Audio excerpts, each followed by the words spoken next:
Hello, this is Dr. Paul Cottrell, and I'm recording this on 4/16/2024. I'm going to be going over Parah Adumah, Chapter 9.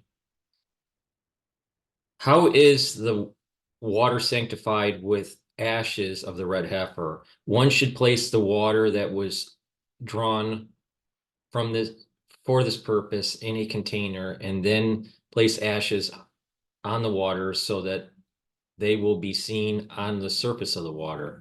This is sufficient even though it is a large barrel filled with water. He should then mix the entire contents. If he places the ashes in the container first and then place the water upon them, it is disqualified. What then is meant by the Torah's statement, Numbers chapter 19, verse 17, and he shall place living water upon it? That the ash should be mixed with the water. A person sanctifying must focus his concentration. He must cast the ashes on the water by hand. These concepts are implied by the phrase abid. And he shall take for the impure person. The latter words indicate that he must have a specific intent while sanctifying, drawing, and sprinkling. Thus, if the ashes of the red heifer fell from the container holding them into the water, he took the ashes with his hand, but then a friend or the wind thrust him and the ashes fell from his hand into the water, or the ashes fell into his hand onto the side of the container or onto his hand and then onto the water is disqualified. If one sanctified an amount of water insufficient for sprinkling in one container and sanctified another amount of water insufficient for sprinkling in another container, they are not sanctified. If the ashes were floating on the surface of the water and one gathers some from above and sanctified other water with it, it is sanctified. By contrast, any ashes that touch the water may not be used to sanctify water again, even if they were dried. Indeed, even if ashes were blown into the water by the wind, they may not be dried and used to sanctify other water. The following rules apply when there was a small container placed inside a large container. They were both filled with water, drawn for the ashes of the red heifer, and their waters were intermingled. When one placed ashes on the water in the large container and all the water in the small container became sanctified, even though its opening is very narrow and no ashes entered there, the rationale is that the waters were intermingled. Let me repeat. When there was a sponge in the water at the time one placed the ashes upon it, the water in the sponge is disqualified because it is not in a container. What should the person do to remove the water? He should pour off all the water until he reaches the sponge, but should not touch the sponge. If he touches the sponge, no matter how much water is above it, all the water is disqualified because the water in the sponge is released and mixes with the acceptable water. If a sponge falls into sanctified water, one should take it and squeeze it outside the container, and the water in the container remains acceptable.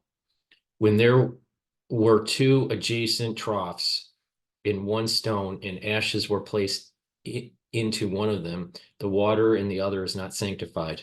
When there was a hole the size of a mouthpiece of a leather drinking pouch connecting the two, or there was a layer of water even as thin as a garlic peel connecting them from above, if one placed ashes into one, the water in the second is sanctified. When two stones are placed together to form a trough, two kneading troughs are placed together, or a stone trough was divided and then the two portions held together, were the ashes of the red heifer to be placed in one, the water between them is not sanctified. If two entities were connected with lime or with plaster, and they could be carried as one, the water between them is sanctified. When even the smallest amount of water, wait, let me repeat. When even the smallest amount of other water, even water that was drawn for the sake of the ashes of the red heifer, becomes mixed with sanctified water, it is disqualified. Similarly, if dew descends into such water, it is disqualified. If other liquids or fruit juices fall into it, the entire quantity should be poured out. The container must be dried. Only afterwards can other sanctified water be placed in it.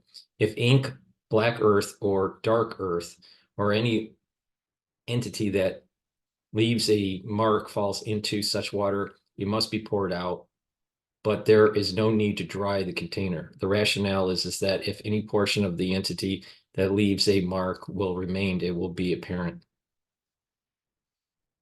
When a person immerses a container for water for the ashes of the red heifer in water that is not fit to be sanctified, he must dry it before he sanctifies other water in it. If he immersed it in water that is fit to be sanctified, he does not have to dry out the container. If, however, he immersed it with the intent of using it to hold sanctified water, he must dry it in any case. When a gourd was immersed in water that was fit to be sanctified, one may sanctify water in it, but one may not collect water that has already been sanctified with the ashes in it. The rationale is that the water in which it was immersed let me repeat.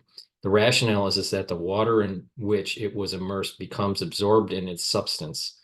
Afterwards, it emerges wait a minute. Let me repeat this again. All right.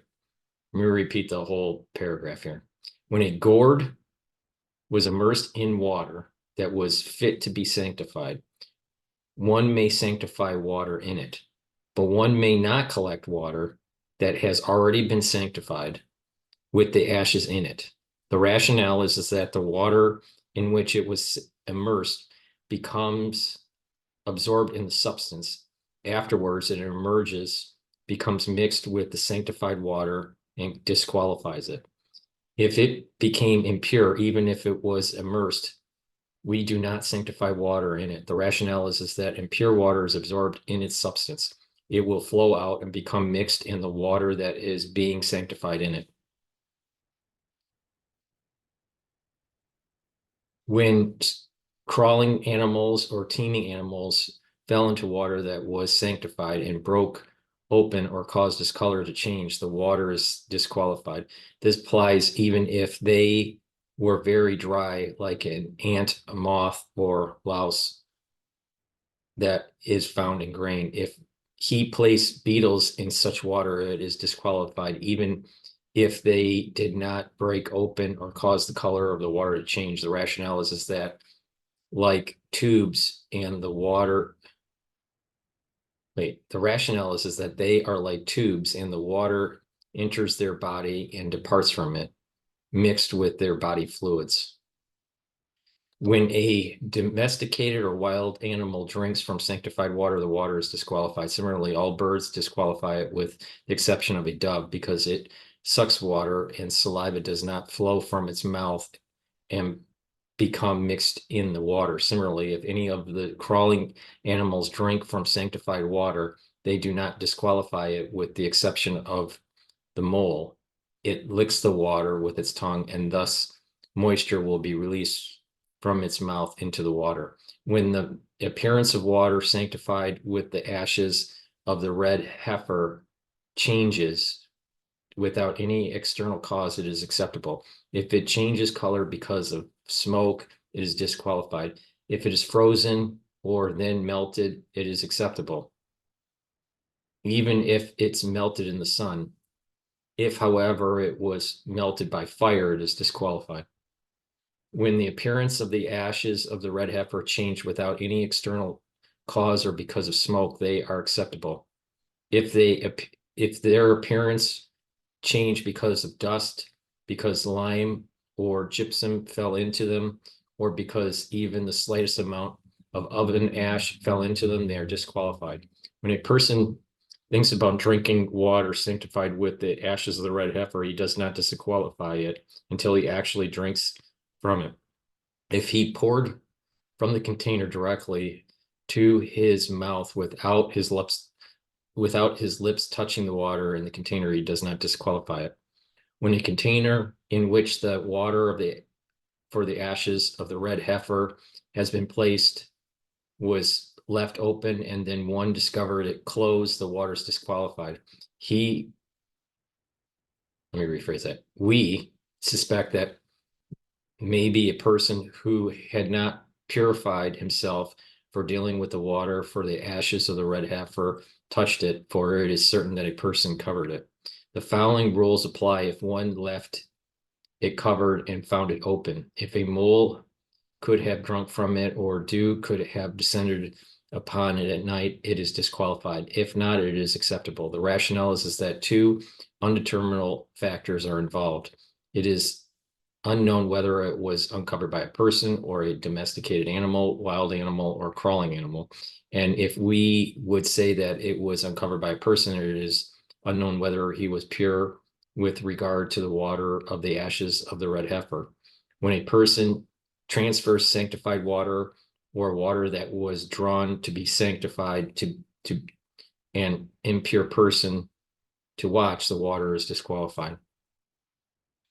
When two people are watching water and one becomes impure, the water is still acceptable because it is in the domain of the other watchman. If the first purified himself and the other watchman became impure, it is accepted because the water is in the domain of the first. If they both become impure at once, the water is disqualified. This concludes chapter 9, Parah Adumah. Please subscribe to all my channels. I have 3 channels on YouTube. I have Brighteon, Bitchute, and Rumble. All the links are in the description of this video. Also, please help support my work by donating. You can donate on my website, the-studio-reykjavik.com. Link is in the description of this video. On my homepage at the very bottom, you can donate through Stripe, PayPal, or buy me a coffee.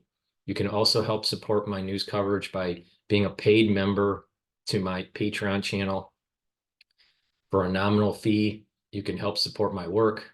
The link is in the description of this video. Thank you for listening and have a nice day.